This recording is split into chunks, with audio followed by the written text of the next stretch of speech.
everyone, my name is Kat Savage and I'm a professional artist, clinical hypnotherapist and well-being expert working with those in the creative arts sector.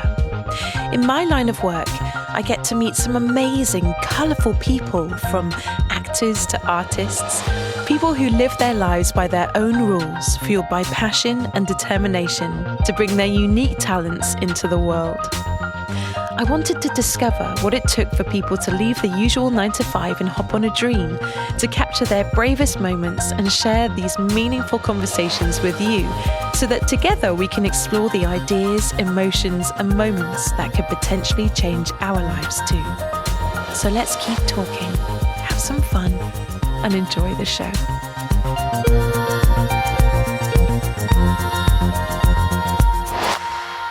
This week on the Brave Moments Writers Mini-Series, we welcome award-winning novelist, editor and lecturer in creative writing at Falmouth University, Will Menmuir.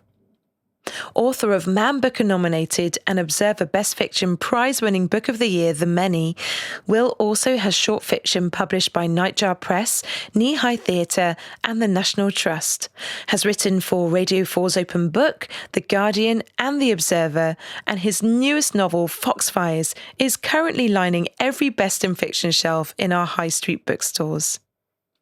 If that wasn't hard work enough, he is co-creator of the Cornish Writing Centre, the Writer's Block, and works with Arvon Foundation, National Literacy Trust, and Centre for Literacy in Primary Education on national literacy programmes. It is with great pleasure that I introduce you to one of the UK's connoisseurs of the written word, Will Menmuir.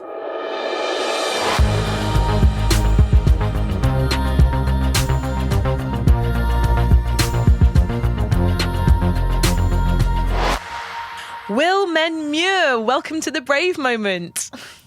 Thank you for having me on, Kat. Very excited to be here. Oh, so am I. How's your lockdown been? What have you been up to and how do you feel coming out of it? My lockdown has been quite hectic in that I've got 2 young children, both of whom needed to be homeschooled. And instead of everything going very quiet, which I thought it would do, and that first week of lockdown was sort of, my phone was ringing off the hook with all of my clients saying, oh, you know that exciting thing we were going to do? Yeah, we're not doing that anymore. And I basically lost all of my work for the year in 1 or 2 days, which was terrifying. But then it turned out that loads and loads of people decided they really, really wanted to write a novel over lockdown and needed help with the novel. So quite a lot of the work I've been doing is supporting other writers throughout lockdown, which is really, really satisfying, but has been quite full on, especially since I had a book to finish and another one to write, and an awful lot else on, as well as some teaching that I do. So yeah, it's been crazy. Wow, it sounds like you haven't really had any time to yourself, but no. I know that you have a wonderful family, and I'm sure that through the madness, there was also some great memories being created in that time period. Well, we do. So in the first lockdown, when we did homeschooling, one of the first things we did after the first couple of weeks was make a video of our lockdown, of what lockdown had been like with the kids. And it's kind of this idyllic sort of baking and exploring the local mine, and we did these amazing chalk paintings in the garden of their spirit animals and things like that. And then the second lockdown was more like, no, kids, get back on your computers. We've got work to do. Oh. So it was a very, very different experience.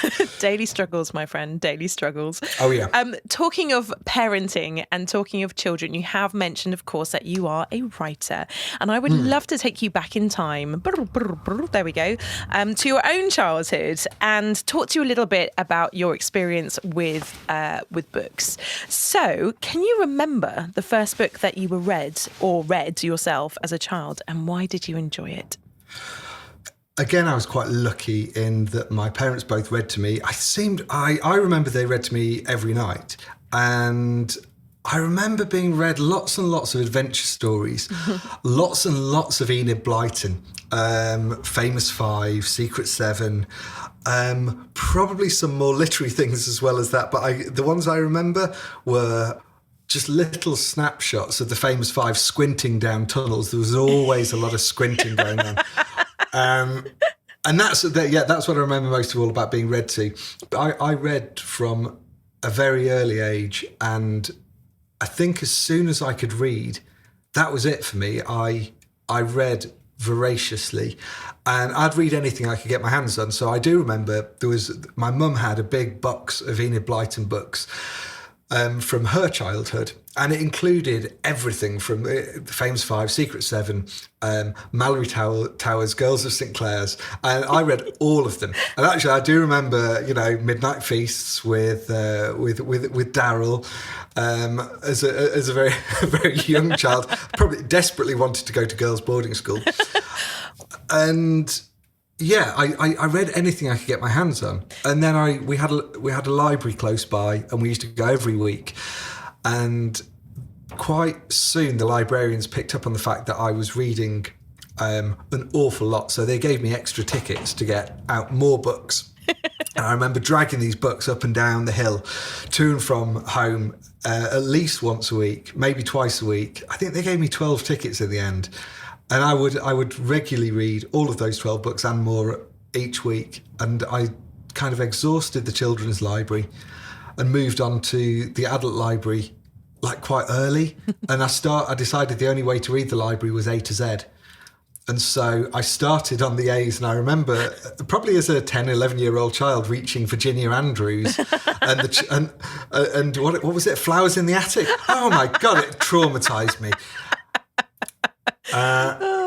So I discovered some things at an early age that I probably shouldn't have. But I loved reading anything and everything. It's good to hear that your love for the written work started so young.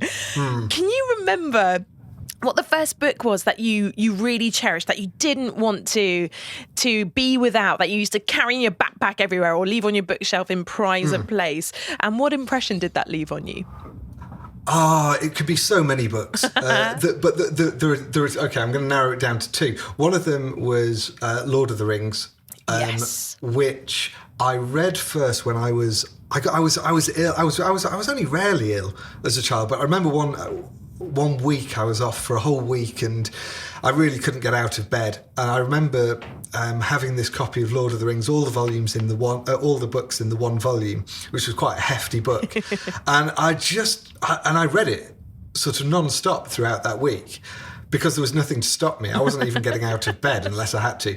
And I remember at one point, and I still have the same copy on my shelf now. It's about twice the size it should be because about halfway through the week I dropped a pint of Ribena on it. No! And it swelled to twice its size. And it still is twice its size. But I love it. As a book, I really, really love it.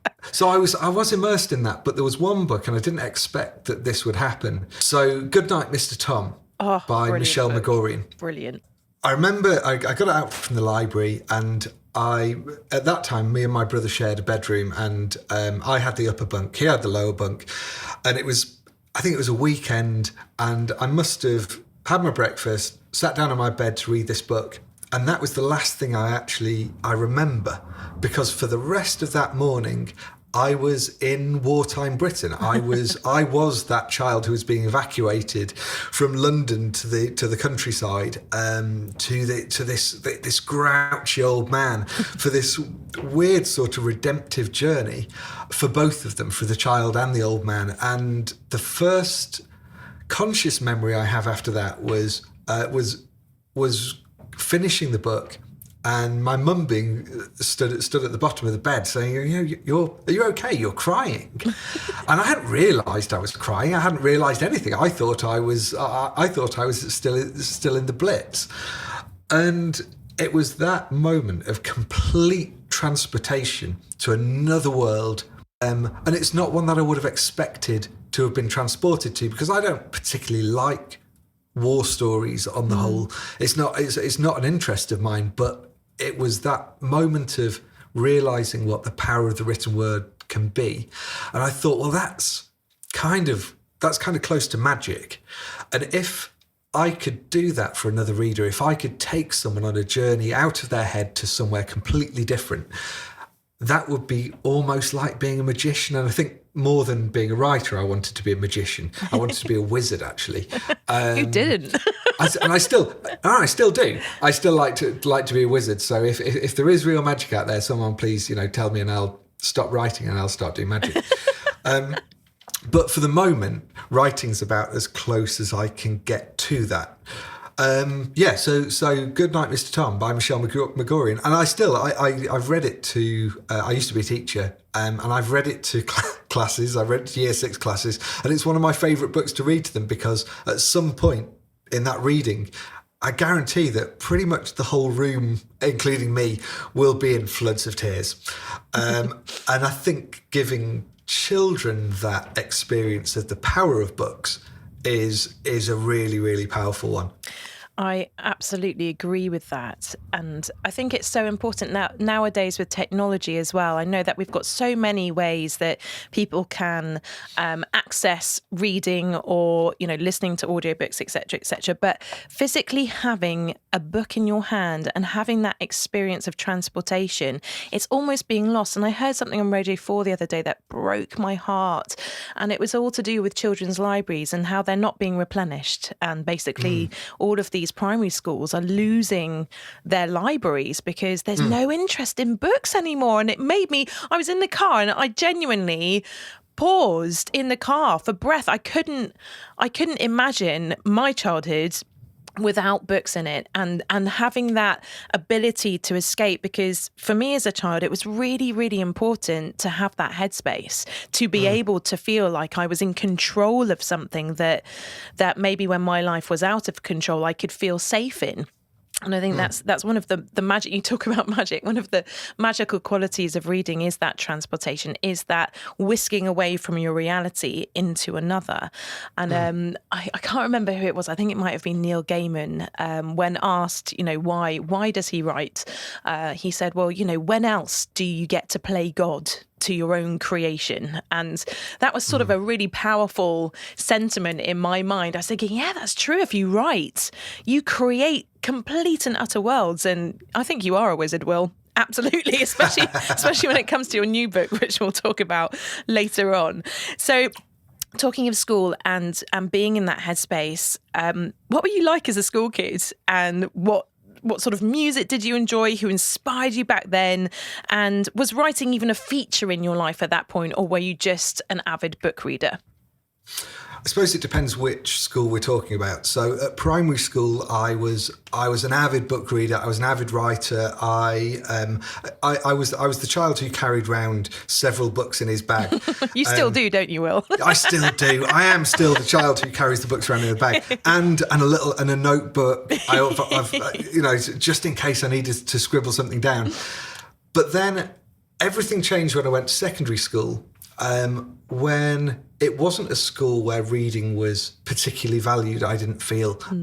Apart from with the English staff who did, they gave me this little haven in the English rooms of, they said they encouraged me to read sort of quite secretly interesting things. They were the people who got me into, into some of the classics that I didn't necessarily think would be my thing. But on the whole, among the children in the school, reading wasn't particularly a cool thing to do. Writing certainly wasn't. And I had quite a bad experience in my first year in which someone, I think I dropped the book of poetry that I'd been writing out of my bag in the lunch queue, and someone picked it up and just started reading from it. And it was mortifying. And I remember a friend, a very well-meaning friend, just saying, you need to stop doing that because you're really, you're going to find trouble that way. And also you've got to stop stop using such long words. Like some of those words, if people don't understand what you're saying, you're going to get hit. And I remember that, you know, he was definitely looking out for me. But I remember thinking, oh, this is very different. I'm not going to be able to do these things anymore. So yeah, I was, and I still am the geeky kid. Certainly, I was. I think I just pushed everything underground. I secretly carried on writing poetry. I secretly carried on reading, but I just didn't make it quite as well known. And even then, I was still known as the bookish one. I think what changed things, though, was when I got into music, and I really did get into music in a big way. And all of a sudden, the big kids who would do the picking on were the kids who were coming to my gigs. And they might have been the ones at the back having the underage drink, but they were also the ones who the next day or the day after that would say, oh yeah, we saw you and your mates on stage. And all of a sudden you had a different sort of kudos. So I shifted my writing into writing lyrics, writing music. And in terms of what I was into, it was mainly rock. It was things like The Who, Van Halen were a massive, massive early influence. Good man. I got taken to a lot of gigs as a child as well, because my dad was a guitarist, is a guitarist.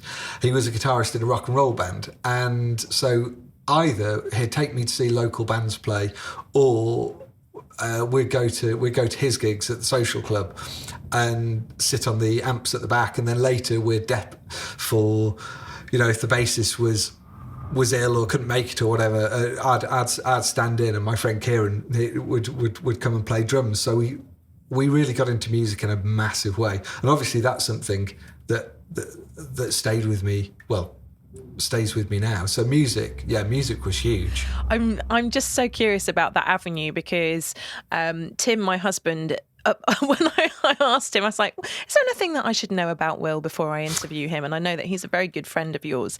And he said, he's got one of the best voices I've ever heard. And I went, what, speaking voices? What? No, singing. And I was absolutely gobsmacked, because I had no idea that you had this talent. So my next question to you is, do you ever regret not taking that talent further into a more public space? I remember ever since reading Goodnight, Mr. Tom, thinking, this is what I want to do. I want to be a writer. But I never thought that I'd end up there. I never thought that I'd be good enough to even finish a novel, to write anything that someone else would want to read. I thought, I'll mess around with it and I'll always be a secret writer. But I never thought that I'd end up doing it professionally. With music, I love playing, and I love being on stage, but I never thought this is something I want to do for the rest of my life, if I'm truly honest about it. Sure. I guess, that's a long-winded answer to a short question. No, I love it. I'm very curious about that side of you, and I hope that one day I'll actually get to hear you play in all your musical glory. However, I am very, very happy that you did continue along your writing career, because else we wouldn't have such wonderful work from you to look at and consider and cherish on our bookshelves. So, thank God for Goodnight, Mr. Tom, and thank God for that feeling in you at that point to keep going. I can remember being quite similar to you at school. I went to an all-girls school, and I was severely bullied there, and it was an unfortunate thing that happens to a lot of people, especially if they're in a same-sex school. And the library was my sanctuary. So at lunchtime, if I didn't want to get, bitchy comments thrown in my face or pushed around, I would just go up into the library. And I can remember the book that I cherished at that time was Little Women. Absolutely loved that book to death. I still have my copy on my bookshelf from when I was young, and I've still got a library book that I never returned to Devonport High School for Girls. Oh, you library thief. Midnight Blue. God knows how much I owe them now, but anyway. So here you are, doing music and sort of creating a different persona around your writing that was acceptable to your peers. But what route did you have to take academically to become a writer? And what advice would you give to someone today who's considering the same? I think I always knew that I was going to study English at university. There was never really a question of that. But while I was there, I was working on the university newspaper in Newcastle, which was called The Courier. And I think, like you were saying about the library being your sanctuary, even though university was exactly what I wanted it to be, I had amazing experiences, with the band and academically. I found in the newsroom this little sanctuary of writers where everyone was there to, quite often there'd be this sort of calm, intense hush where everyone was at their computers or scribbling in notebooks, trying to write the best story they could. And I just remember feeling this sense of like camaraderie between the different members of the news team. And the fact that we're all working together to put something out, I loved it. And that was a great opportunity to write kind of semi-professionally. And then it gave me an in to various different newspapers. We were kind of like the press gang with, who was it? Dexter Fletcher and Julia Sawala. Yeah. We were playing at news. And I loved it, and then I thought, well, I want to be a news journalist. And after university, I took a postgraduate qualification in newspaper journalism, and went to work for local papers in and around the Northwest. Which again, I loved it, and it's a great grounding for a writer to go out and find. It's basically, what is a story. You're sent out sometimes with quite a vague idea of what this story is going to be, and you've got to come back with something that's going to be interesting to a reader, and you have to do it consistently again and again and again. And again, I love being a journalist. And then but I'm kind of like a magpie. I see the next shiny thing and I go, why don't I do that instead? So I ended up doing other things. I ended up taking all sorts of side steps to work in charities or to work as a teacher. So I went and retrained as a teacher and worked as a primary teacher for ages with the literacy, always with a kind of literacy slant. My job might be to set up school libraries and things like that. And then have worked with various organisations, but there's always a kind of writing element to it. That's really interesting to hear. I'm really curious to understand what you learnt about your writing technique when you were doing journalism in particular. How did it hone your skill, and how did it sort of accentuate the next part of your writing journey? What did you learn from it that you took forward? I think the key thing I learned was conciseness. So when I was doing my training, we were trained by two ex-national journalists who I think had worked for the Mirror in the 1970s, and they were old school journalists. And I loved working with them because they'd turn up. It was like a newsroom. You'd turn up and they'd give you an assignment, and you had to go out and research whatever it was. There was a big board in the room. It was labelled 1 to 100, and quite often you'd walk in and Tony, the tutor, would say, right, pick a number. And you'd pick a number, and then he would look in his book and he'd say, right, number 14. Right, go and interview, I don't know, go and interview some dustmen, come back with a story. And he'd be like, oh, how am I going to do that? He said, well, that's the job, go and find the story. And I think what it taught me was the value of listening. So the value of listening to people's stories instead of, like before that, I think I might have been more tempted to try and prove to someone how clever I was, or how qualified I was for this thing. But actually, what I found out, and I continue to find out, is that the more I shut up, the more people talk, and the more I shut up, the more interesting things people say, and the more I listen, the more I find amazing stories, and I think that was the key thing it taught me. And that skill of writing something in a really, really short space space of time, because what I aim for in all my writing, whether I'm writing fiction or whether I'm writing journalism, is for it to be as short as it possibly can. Because I don't want to take up my reader's time unless I absolutely have to. Does that make sense? It makes total sense. And, you know, I've read both of the novels that you've recently written. And I have to say, as a reader, I really appreciate that every page is full of gold dust and it only takes me 2 days to read them. So I thank you. I thank you for your short, concise and impactful writing, Will Menmuir. Thanks, Kat. You're welcome. So you're a lover of language, you're a lover of place, of discovery, and I'd like to take you into the realms of Foxfires and all that it represents. But first, I'd like to ask you a question about your own travels. So Foxfires is based in a city called city-state called O, which is, as we're led to believe, a fictional city. But I'm sure it's based on one of your travels in the past. So can you remember the first foreign or unfamiliar city that made an impact on you? And what did you learn about yourself from that experience?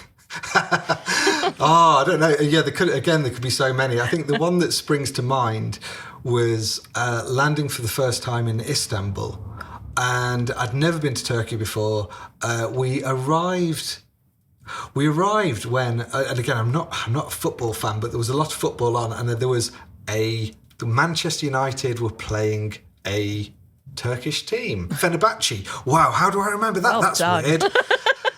And as we flew in, I got questioned at at passport control, and the question they were asking me is you're Manchester United? And I say, yeah, I'm from Manchester, but no, not Manchester United. And they couldn't understand this. It was like, oh no, we're Fenerbahce, we're going to beat you. And I was like, oh, not me personally. I'm here for a holiday, and that the city was just alive. And I don't know whether it's I'm sure, maybe it is always like that, but it seemed to me alive in a way few cities have been. And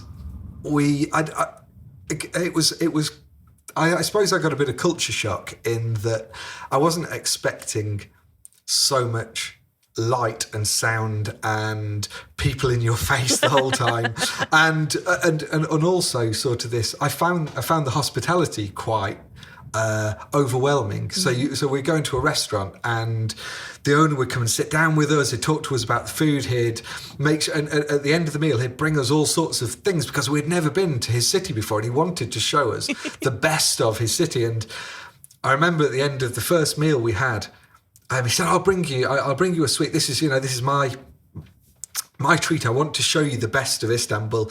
And he brought us some baklava. Oh, nice. Well, yeah, it would be nice if I wasn't highly allergic to nuts. No. So I had a full-on, I didn't actually go into anaphylactic shock, but I had a full-on allergic reaction in the middle of feeling quite overwhelmed by this new city. And everything got very surreal. I think I started to hallucinate a little bit. It wasn't very nice, and I suppose there is some of that kind of hallucinatory stuff in Foxfires. Yeah, maybe I wasn't even aware of that. But yeah, Istanbul made a massive impression on me. So, talking of Foxfires, in your own words, how would you summarise this fantastic book? So, Foxfires is the story of Ren Lithgow, who is a 19-year-old young woman who has been following her mother, who's a concert pianist, around the cities of Europe for the last 19 years. Her mother is quite a difficult woman.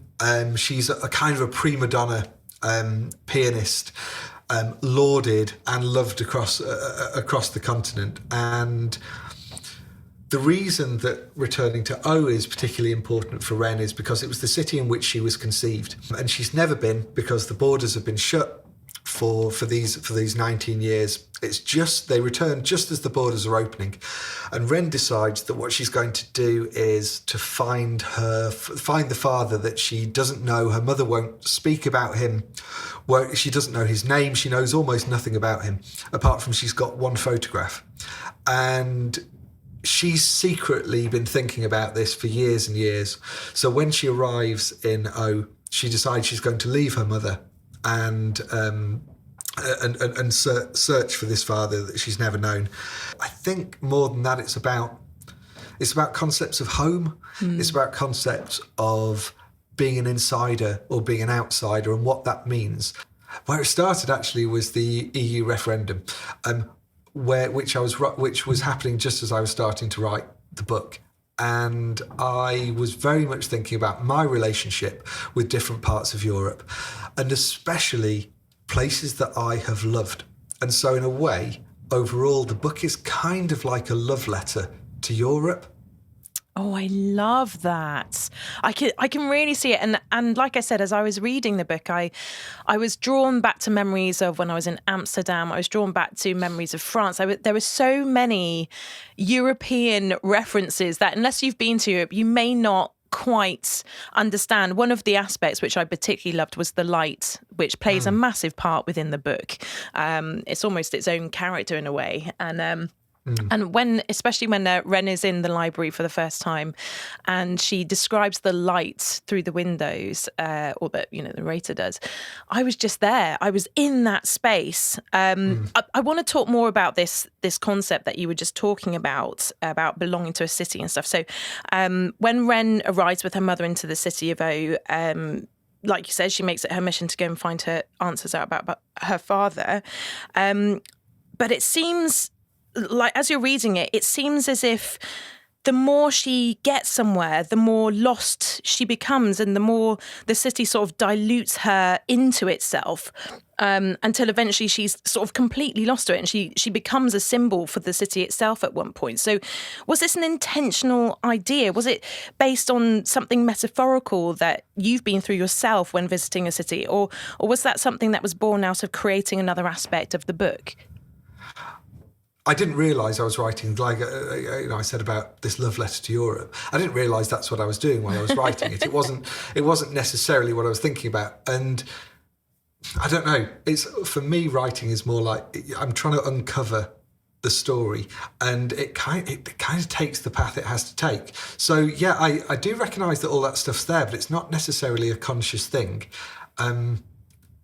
It's what had to happen in that particular book. I love that you said it's what had to happen. That so many authors that I've spoken to or have watched interviews with have just said it's how it just had to be. It just had to be. And I know that a lot of the time you guys are asked, where do you get your ideas from? And I'm kind of trying to avoid that question, really, because the answer is always, well, you don't know. You don't know where these ideas come from. And it's interesting to know that you weren't conscious of the themes and the metaphors that you were creating. So that brings me on to another question, which is probably a bit more direct. I want to know about the importance of the wind-up Ariadne doll within the book, because A, I want one, and B, I was just absolutely fascinated with that correlation with Ren. I read a story, and I think it was... I'm really, really bad on details once I've read something and put it to one side. I think he was the king of Spain, and his son was very, very ill, and he asked all of the doctors, all of the best doctors of Spain to find out what was wrong with his son and cure him, because they knew he was dying. And one of the people he asked was he was a clockmaker, and the clockmaker said I can't heal your son, but what I'll do is I'll make an automaton, which is a mechanical priest who will pray for your son. And when you wind him up, the priest will go through the motions of prayer. And I really I got quite obsessed by this mechanical priest. He still exists, and he was on display in London recently. And I think it might have been the inspiration for the mechanical priest in Douglas Adams's Dirk Gently's Holistic Detective Agency. Oh wow! I think it might have been the same source, although I obviously can't ask Douglas Adams. So I got really obsessed with this really ugly wind-up monk, and somehow that made its way into the book and became more and more central to the book. And I guess there's something symbolic about it in a way you've got Ren, who's getting further and further lost in this city, and this wind-up doll who is from the city, but the meaning of which Ren doesn't really understand. So yeah, it's that magpie thing. I saw a huge correlation between Ren's mother Cleo and O itself. In the way that they're both sort of desperately trying to impress the world. They're both holding this terrible secret that they're both trying to sort of cover up, and both have these daughters that leave them or are lost to them in some way. So I want to ask you about a scene that sort of haunted me ever since I've read your book. And for listeners out there, if you don't want a spoiler in this book, please forward this interview on a little bit so that you don't hear this answer. But Ren comes across a young woman playing in the basement of the city's sort of newest constructed iconic building.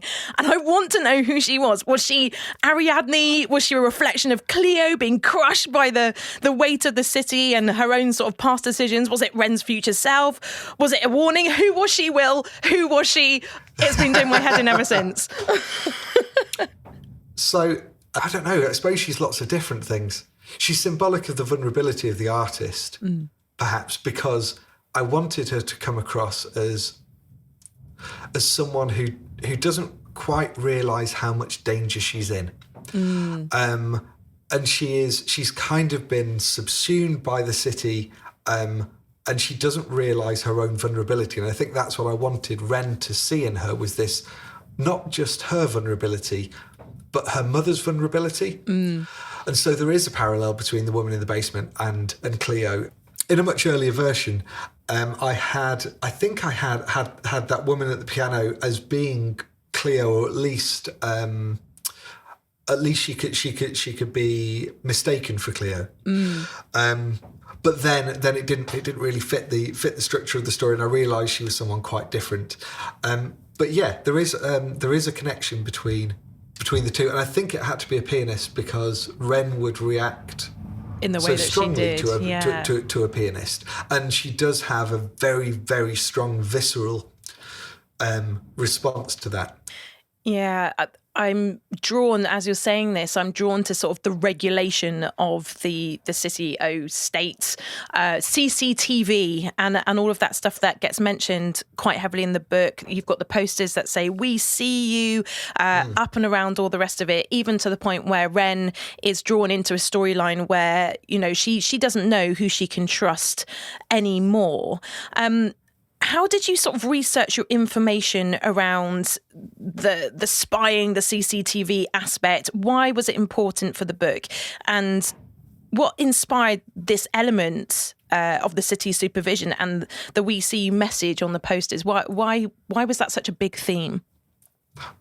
So I'm a huge fan of spy fiction. If I am left to my own devices with a wall of books and I'm feeling tired, I will gravitate towards the nearest Le Carré or Mick Herron. They're the books that I can, they're the books that I can just sink into, either spy fiction or detective fiction. And I've always wanted to write a spy novel. And I remember reading Tom McCarthy's Men in Space, which is just a fantastic, very short novel. And that had a load of spies in it, but it wasn't a book necessarily about spying. And that's, I think maybe that kind of gave me this idea of a city that was quite full of spies. And I started researching the recent history of Central Europe, especially, and the idea of the police state, and the idea of people being encouraged to watch each other, and almost it being taken out of the hands of the individual. Is that actually, if we're all spying on each other, we're all kind of apparatus of the state. And I think that even though it's a city that doesn't exist, it kind of draws on little bits of history from all over Europe that I've pulled together for particular reasons. So it was almost everything I wrote about were things that I've read about somewhere else, or that I've heard about happening. And I suppose there's the "We See You" posters this idea that actually it's not just the state that can do the watching. That's the sense, like, as the reader, you feel like a voyeur on this whole situation. And especially the bit that terrified me the most was when Cleo was revealing a bit of crucial information to Ren, and the narration switched to people talking about spying on Ren and Cleo and deciding not to divulge that information and making that choice. And I suddenly was aware that there was this other person, that I was on the side of these spies, on the voyeur side of things, watching this thing play out. And it horrified me, Will. It horrified me. It was such a clever device to use in your writing. That made a massive impact on me. I have to say, ever since lockdown's lifted and I've been travelling in and out of Plymouth, I've been so aware of the CCTV cameras all over the city. So thanks for that. Finally, before you read us an extract, which I hope you all will indulge us with, how did you come up with the title? Because I know that Foxfires, it does get mentioned later on in the book and it becomes quite a symbolic thing that happens. But how did that title come to mind and what does it represent? It's another example of that sort of magpie mind. I take ideas from all over the place. The first time I read about Foxfires was I'd been reading about marsh lights. And in Japan, marsh lights are called kitsunebi, and which literally translates as foxfires. And it's the image of a light that is off in the distance that you see and takes your eye, and you follow it, and by the time you get there, it's no longer there. It's somewhere else. It's moved on, and you're not actually able to catch up with that light. And for me, that's the central, kind of like a central metaphor for the book. It's about something you're never necessarily actually going to be able to grasp. Mm-hmm. And my hope for Ren was that in a way she was going to be able to escape the voyeurs, escape the watching eye of the city state, of the men who are around her, who watch her for different reasons, to escape the watchful eye of her mother. I kind of wanted her to be a foxfire. Mm-hmm. But then it comes into the book in different ways, and obviously, your listeners will have to read the book to find out whether she does that successfully. On that note, will you read us an extract, please? I will. I'll read chapter 2. Awesome. Right. We've been talking about Ariadne, and this is the chapter in which that wind-up doll comes into the story. So, chapter 2. 1166 Geilincourt is a grand house in the middle of a row of grand houses that face the wide, slow waters of the Merit. These houses date back to before the war, by which we do not mean our more recent skirmishes, but the Second Great War, during and after which O changed hands several times, before it being left once again to its own devices. These houses are survivors, and they are reserved for dignitaries.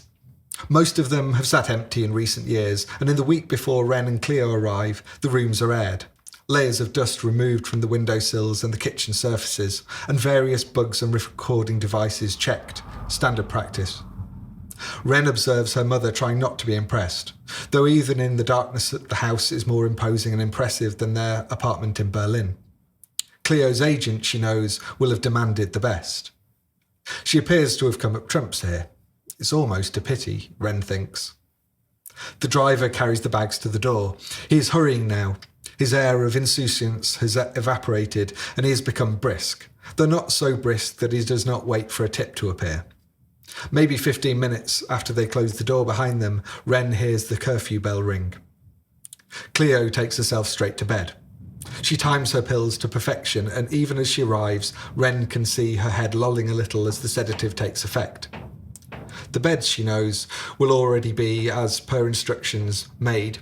The piano already situated, settled and tuned in the largest reception room. There will be hell to pay if not. All the other belongings remain wrapped in boxes or sit beneath dust sheets.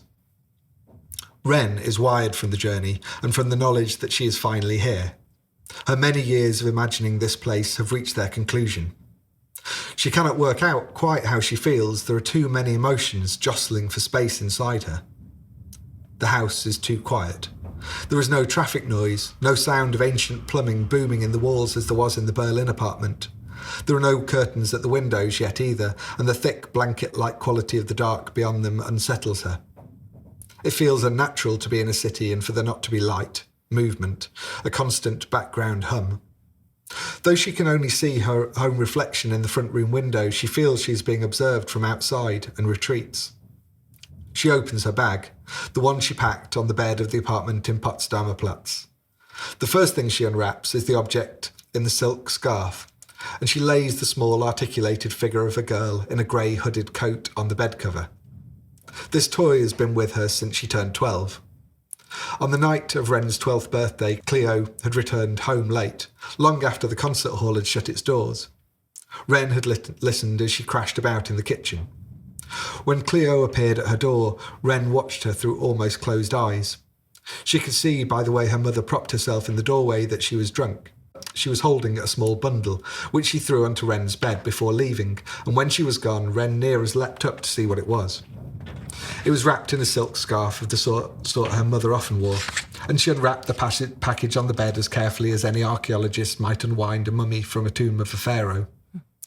"She's the only thing," her mother said when she asked about it the next morning, "aside from you, that I took away from the city in which you were conceived. She belonged to your father." It was a rare moment of openness, and Wren listened hard, barely daring to move or breathe. This was the first time Cleo had mentioned her father, and she was unsure how to react, any information about her father having been forbidden until then. She was unsure too at this time what it meant to be conceived, though she held on to these words in a way that a child's start of attention will remember a hug or a brief moment of connection. Even at this age, it surprised Wren that her mother had kept the wind-up girl. Her mother disliked anything childish. Wren asked her if the wind-up girl had a name, and Cleo said no. There was no point in naming something that's not a person. All the same, Wren named her Ariadne, after the girl in a story her uncle had told her on their last visit to London. Ariadne is unlike the other things in Wren's life. She is unmanicured, plain and heavy. When Ariadne came to her, she carried her own key on a thin cotton belt around her waist.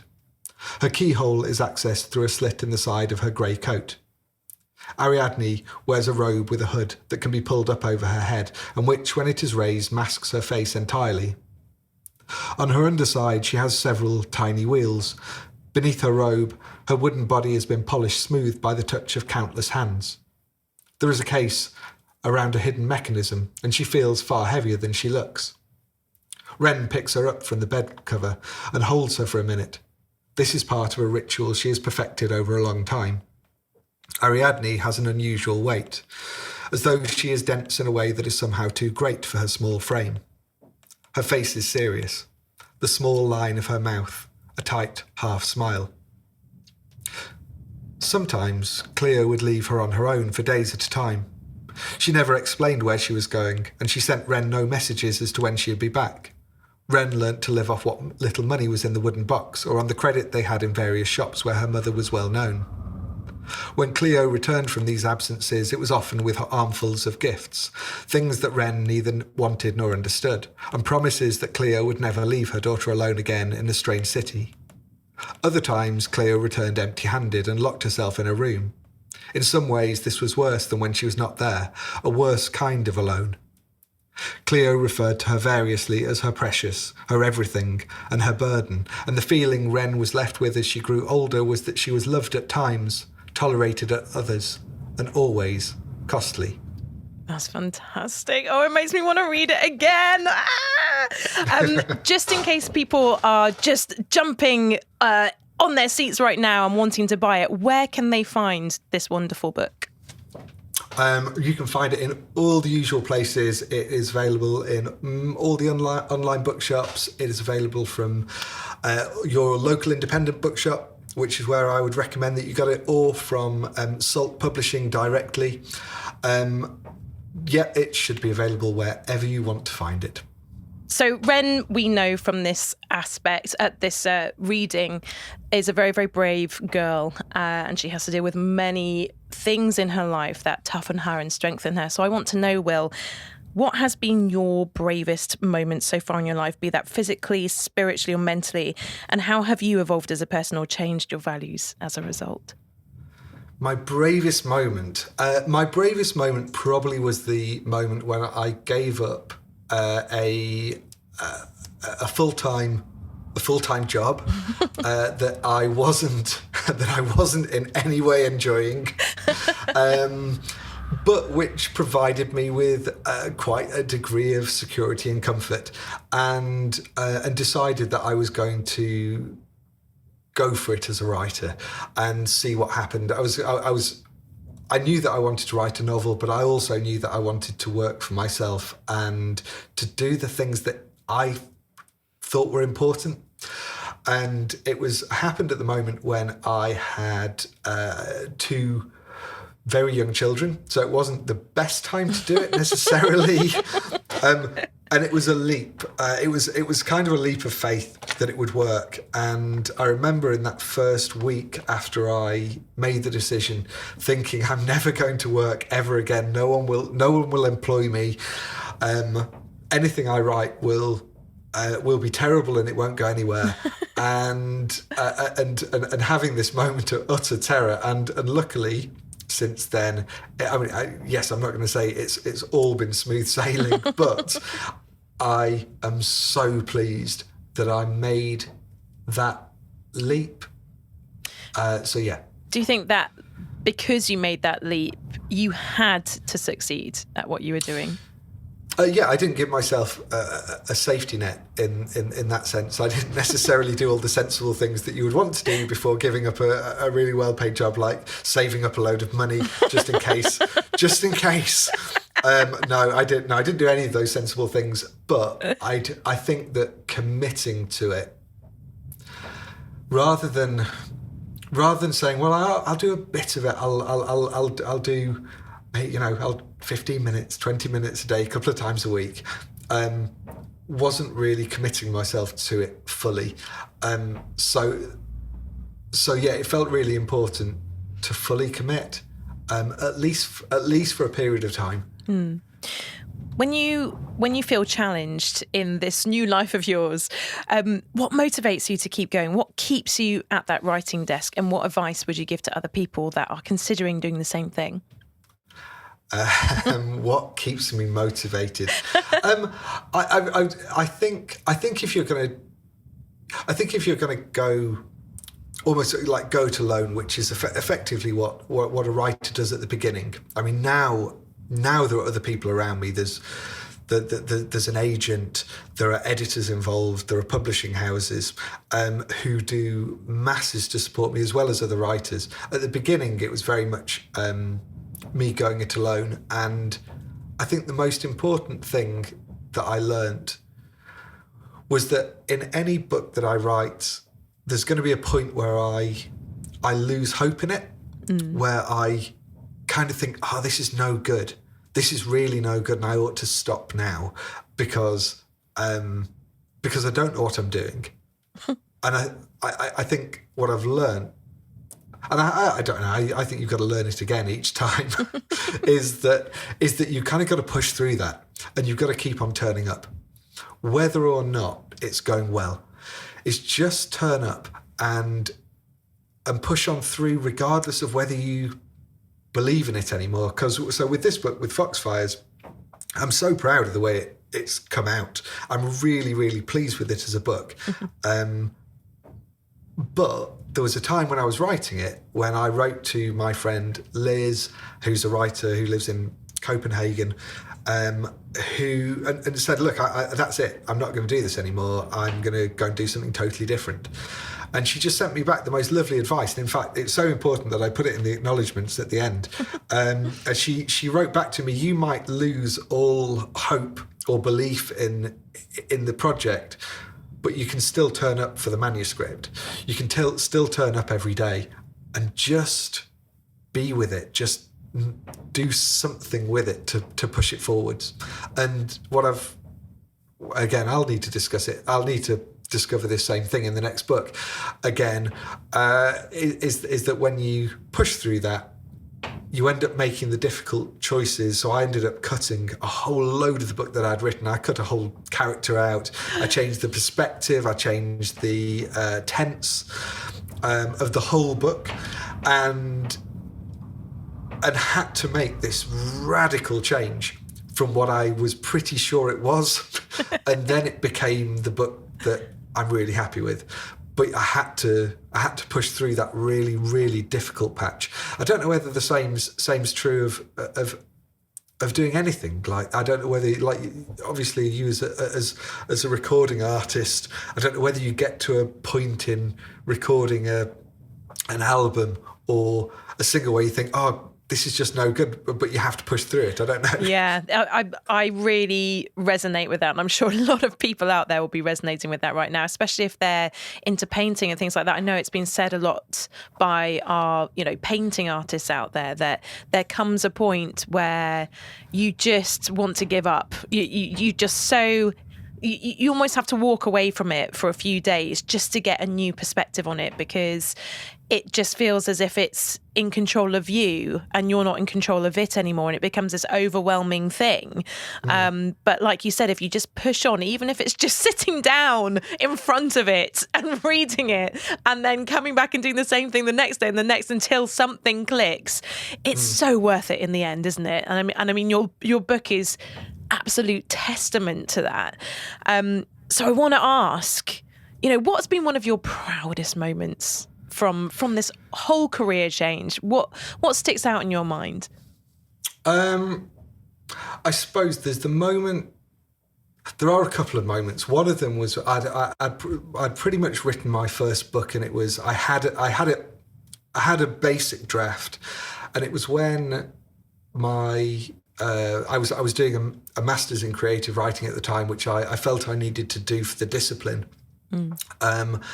And my tutor, Nicholas Royal, who happens to be the commissioning editor for Salt Publishing, approached me towards the end of the course and said, "Would you consider publishing it? Would you consider publishing it with Salt?"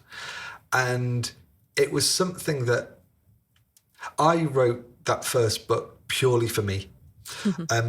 I wrote it with the knowledge that it would probably never be published, and it would probably no one else would. People in my family might read it if they had to. My children will probably at some point be forced to read that book that Dad wrote, and is in a manuscript form on the shelf, and he'll be really upset if you don't, kids. I mean, that whatever happens, they'll still feel that way about my writing. But I was totally okay with that. I thought, well, even if nothing else happens with it, at least I've done it. And I think that moment of realizing that someone else believed that there was a future in it was a moment I hadn't been expecting it. And then the second moment was a few months after the first book had been published, so that was The Many, getting a phone call out of the blue saying you've been longlisted for the Booker Award, which, again, it wasn't even on my radar that things like that could happen to real people. I thought that's what happened to authors. That's what happened to proper writers. And it was one of those moments where you think, oh my God, someone thinks that this is not only good, but it's like, it's Matt Booker good, baby. Yeah, they think it's one of the best 13 books to have been published this year. I'm like, what? And that was, that kind of edges into the surreal, because there is an element of chance, and there's an element of luck about that. It happened to end up in the hands of the right reader at the right time. That was a step change moment, because then I knew. It's a validity, isn't it? Yeah, it is. Someone validating your creative work. Yeah, absolutely. For those writers, and this is my final question before we do your quickfire question round, Will Menmuir. For those that are in that position who haven't had someone sort of validate their work, who are just writing, maybe as you did yourself at that point for themselves, what would you say to someone that believed that they would never be good enough to write a book? And where should they begin their journey? And what advice can you give them about the writer's life from the other side? Where should they begin their journey? I don't think you need any of that validation to be a writer. What characterises a writer is that you write. And if as soon as I stop writing, I'm not a writer anymore. I was someone who once wrote, and I think that's the important thing: is the more you write, the better at it you get, because the more you realise how inadequate your words are, and that I mean that in a really positive way. Because what we're trying to do is magic. We're trying to take abstract thoughts out of our head and communicate them to someone else's, the abstract bit of someone else's head via squiggles on a page. And we're trying to condense that thought those thoughts into a way that someone else is going to be able to relate to. And the more you actually practice doing it, the more you're conscious of the decisions you're making. Even small decisions about, how you structure a sentence, how a particular person phrases a particular thing. Paying attention to the specifics, I think, is really important. And the other thing is, I don't think I would be a writer anymore if I stopped reading. And for me, writing is intimately connected with whatever I'm reading at the moment. And it will have an impact on my thinking, on my understanding of what the possibilities are. So I will read things that are way outside my comfort zone in order to say, well, what can I learn from that? So it's perhaps those two things. One is just to write a lot, and it sounds dead simple. And the other one is to read a lot. That also sounds simple. However, there's so much that you can learn from both of those practices. I think anyone who's really nervous about it, just get used to writing for yourself. I know lots of writers do this thing called morning pages, which is a practice I think that Julia Cameron talks about in The Writer's Way, or The Artist's Way. And just writing without conscious thought, writing without thinking, is this any good? Because as soon as you're thinking, is this any good, you get in the way of the words. And if you're thinking, God forbid, this has got to be perfect, I mean, you're setting yourself up to fail. So allow words to be imperfect. Allow them to be messy. Allow your first draft to be horribly, horribly rough. And just accept that it will be. And then say, okay, what do I do with this rubble? I'll turn this rubble into a beautiful house. That's when the hard work starts. I don't think I could have said that any better myself. Thank you for that wonderful piece of advice. And also, if you are a nervous writer or you're shy, I found, because I do a little bit of writing on the side, not for any particular reason, just for my own enjoyment, but I've joined a couple of social media groups where I can put my writing up and I know and trust that people in that group will give me constructive criticism, that it'll be done in a positive and supportive way. And it means that I can develop my writing in secret in that secret group without anybody sort of giving me any sort of ripping constructive criticism. Yeah, exactly. And actually that thing about being secretive about it, I didn't talk to anyone about writing my first book. I just wrote it. I mean, the only person who really knew I was writing it was my wife. And I didn't really want people asking me, oh, how's that book coming along? Or do you know what you could do? Because that's that not dreaded helpful. Question. Do you know what you could do? Oh, do you know what I think you should do? Yeah. Right. So, yeah. I'm going to put you in. I'm terrified. Quick fire round. Quick fire round. Don't be terrified, Will. You have a sharp wit and an even sharper mind. Okay, are you ready? Deep breath. Go. Book you could never lend. I've got a copy of Tim Winton's Cloud Street, which when I met him in Penzance, he wrote a really beautiful little message into it, and so I'll never lend that one. As a result, I've got 2 copies, one of which I can lend to other people. I'm a double book buyer as well. Oh, sorry, Tim, you weren't supposed to hear that. Current book that you're reading? I'm reading A Swim in the Pond in the Rain by George Saunders, which is a book about writing and the writer's life, and examines 4 different Russian authors, short story writers, and what we can learn about life and literature and writing from them. And it is stunning. I shall add that to our bookshop at the Brave Moment. That sounds brilliant. Add 2 copies. Iconic opening line. It's not necessarily iconic, but I like the opening line of Raymond Chandler's The Big Sleep.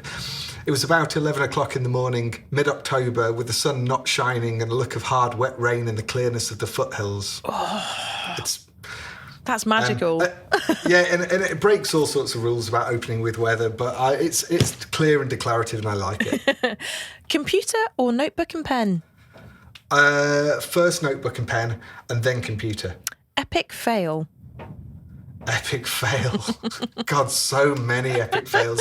I think anyone who's going to do anything creative has to be open to the fact that most of the time what you're doing is failing. I saw, who was it? I saw Malcolm McLaren before he died, and he was talking to an audience in London about the creative life. And he says the best piece of advice he was ever given when he started art school was that he needed to learn how to fail better. So I haven't got a specific, but I consider most of what I do a series of little failures punctuated by some wins. Pet peeve in reading other people's writing? Oh, God, I've got a million. I really hate it when people comma splice. That really, really winds me up. I don't like people using words other than said. I don't like people who exclaim. God, if anyone exclaims more than once in a novel, I'm out. Count me out. I've got so many pet peeves. Anyone who just doesn't, it's sloppy writing.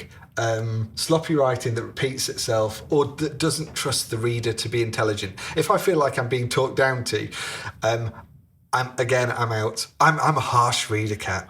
I'm suddenly realising this. I'm never going to let you read anything that I've written, for sure. Okay, if you could meet one author, who would it be? One author. I think there is a danger in meeting authors I know. who you really, really love. Actually, I met the author of Cloud Street. I was desperate to meet Tim Winton, and I think I put something out into the ether. Oh, actually, I put it out on Twitter, and about really, really liking what Tim Winton was writing at the moment. And someone at Edge of the World Bookshop, Rachel, got in touch with me and said, "We've got this opportunity to have Tim Winton when he comes on his UK tour. Would you like to interview him?" So actually, I've met the writer who I would most like to meet ever, and we ended up going out for supper afterwards, and it was one of the most magical, marvellous evenings of my writing career. You really are a wizard. You manifested that from the ether, you clever man. I did, yeah. If you could rescue only one object from your house, what would it be? That would be my guitar. I've got a very, very beautiful hand-built guitar made by a wonderful guitar maker called Ken Powell in North Wales, and it is my absolute pride and joy. She is your mistress. She is indeed. And this is fully accepted in my family, is that the guitar kind of stands aside from everything else. If you were to be reincarnated, what 3 things, memories or skills would you want to remember from this life? Definitely playing guitar. I think probably, oh God, what skills?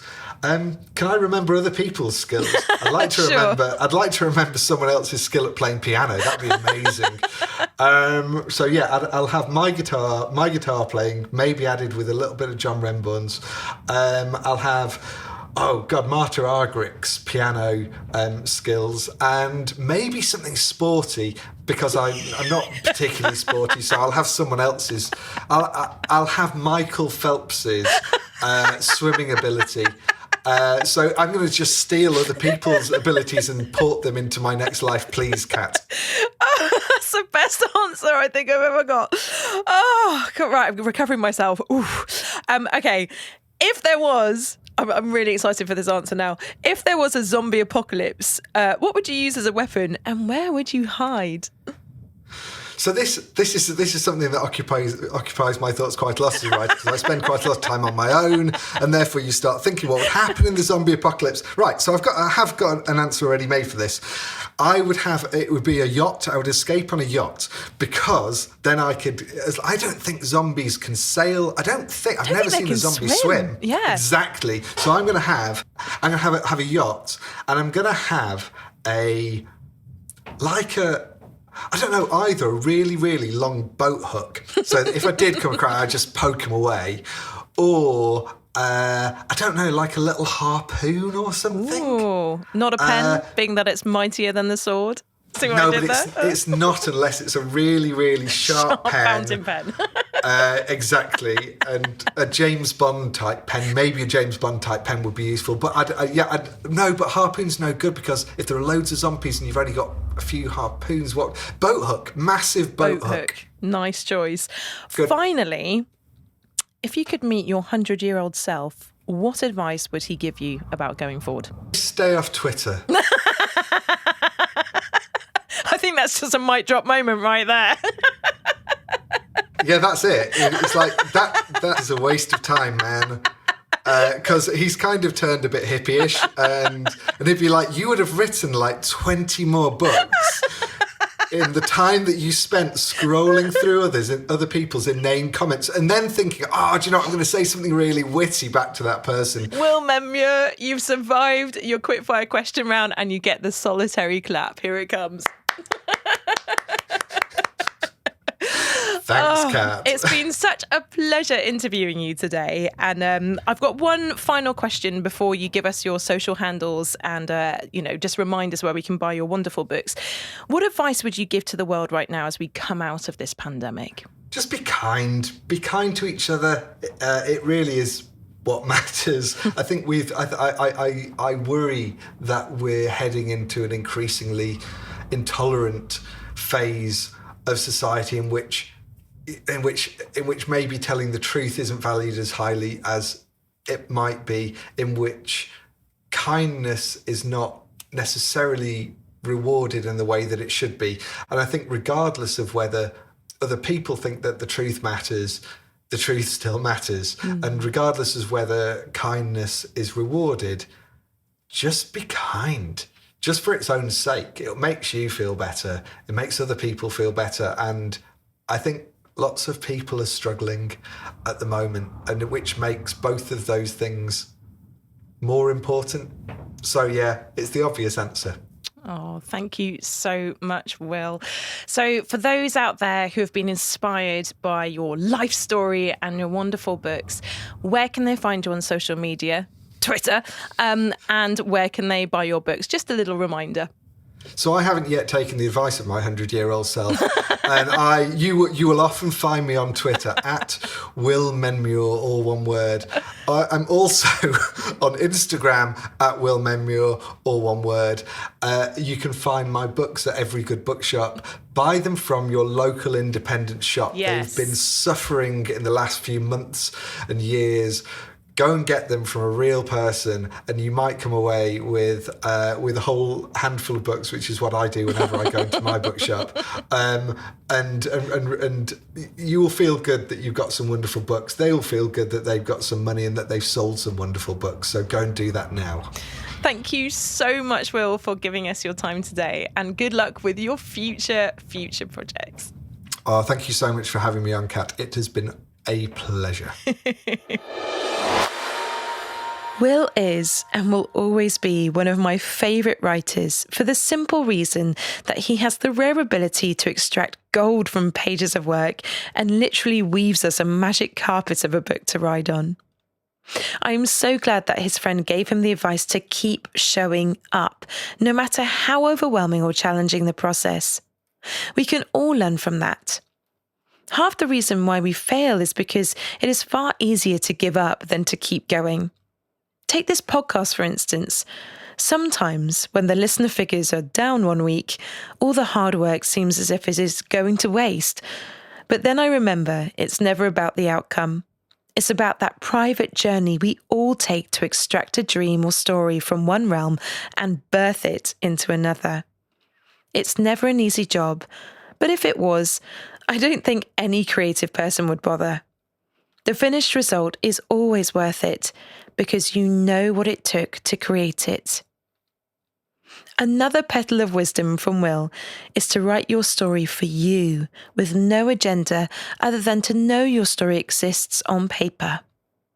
The writers who tend to succeed are those that have to write, are compelled to write, not because they have to, but because they have no choice.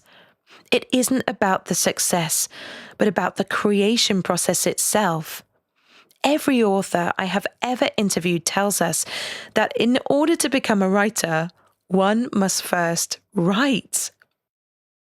Write purely for you. And if someone else happens to notice, then great. But do it for the magic it creates in your life.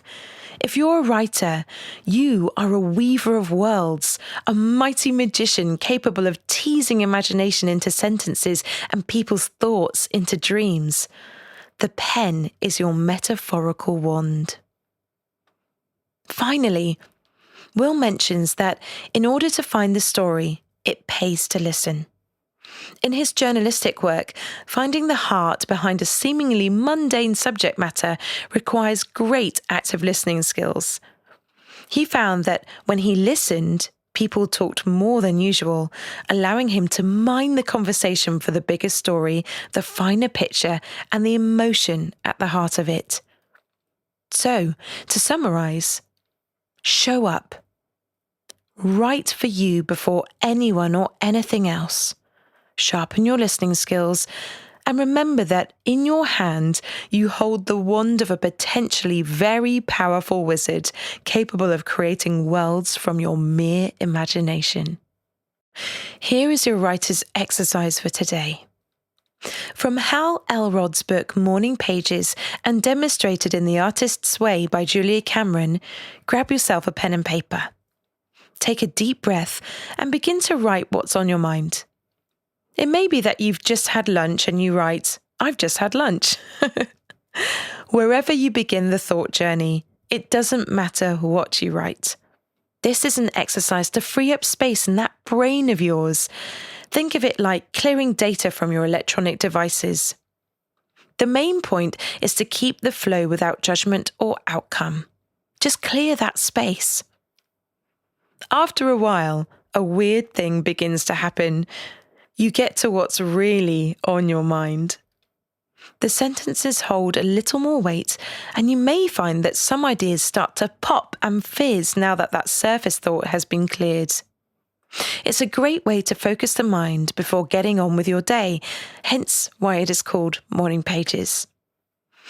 I like to end mine with some kind of small intention, such as, in a moment, I'm going to have the best shower of my life, or in a moment, I will get up and cuddle the dog.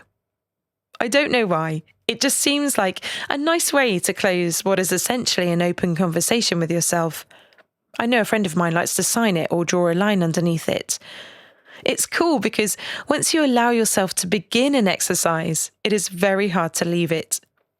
I guarantee you will feel more inspired to write once you get all of that extra thought off your chest. The mental focus this exercise awards you, along with a settled mind, often leads you into the most creative of places. Plus, it breaks any creative resistance you may feel and gets you into an action mind frame rather than a distraction mind frame. I leave you with this quote today from Julia Cameron. Progress, not perfection, is what we should be asking of ourselves. I have learned, as a rule of thumb, never to ask whether you can do something. Say instead that you are doing it. Then fasten your seatbelt, for the most remarkable things will follow. Next week, we welcome award-winning executive producer for BBC News and BBC Three's Kim Rell back to the show to talk about her new book, You Are So Much More Than Your Job. Thank you so much for taking the time to listen to the show.